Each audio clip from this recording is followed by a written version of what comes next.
viens vous proposer deux petites fables. Une de Jean de La Fontaine, à laquelle va répondre une fable de Jean Anouilh, sur le chêne et le roseau. En ces temps de tempête, ça me semblait tout indiqué. Le chêne, un jour, dit au roseau « Vous avez bien sujet d'accuser la nature. Un roitelet pour vous est un pesant fardeau. Le moindre vent qui d'aventure fait rider la face de l'eau vous oblige à baisser la tête, cependant que mon front, au Caucase pareil, non content d'arrêter les rayons du soleil, brave l'effort de la tempête. Tout vous est aquilon, tout me semble zéphyr. Encore, si vous naissiez à l'abri du feuillage dont je couvre le voisinage, vous n'auriez point tant à souffrir. Je vous défendrai de l'orage. Mais vous naissez le plus souvent sur les humides bords des royaumes du vent. La nature, envers vous, me semble bien injuste. Votre compassion, lui répondit l'arbuste, part d'un bon naturel, mais quittez ce souci, les vents me sont moins qu'à vous redoutables. Je plie et ne romps pas. Vous avez jusqu'ici, contre leurs coups épouvantables, résisté sans courber le dos, mais attendons la fin. Et comme il disait ces mots, du bout de l'horizon accourt avec furie le plus terrible des enfants que le Nord eût porté jusque-là dans ses flancs. L'arbre tient bon, le roseau plie, le vent redouble ses efforts et fait si bien qu'il déracine celui de qui la tête au ciel était voisine et dont les pieds touchaient à l'empire des morts.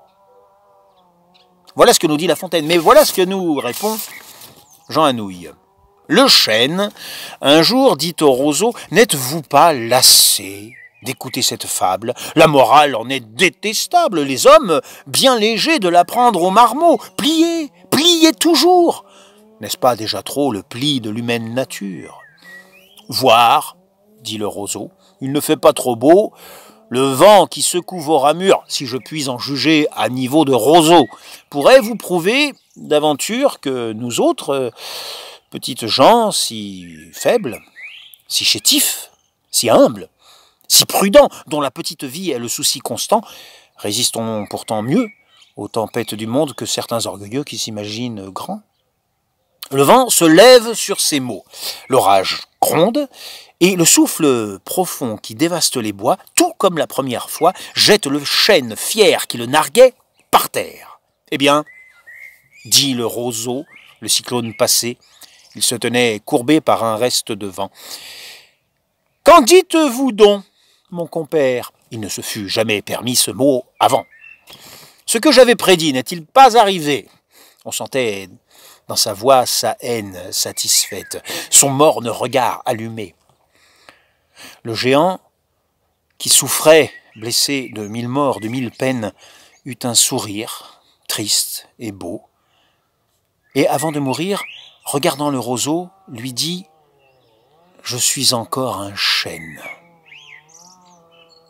Alors, évidemment, c'est bien, c'est beau, c'est intéressant, mais néanmoins, je pense qu'on peut trouver le moyen de relativiser quand même les propos du chêne, me semble-t-il.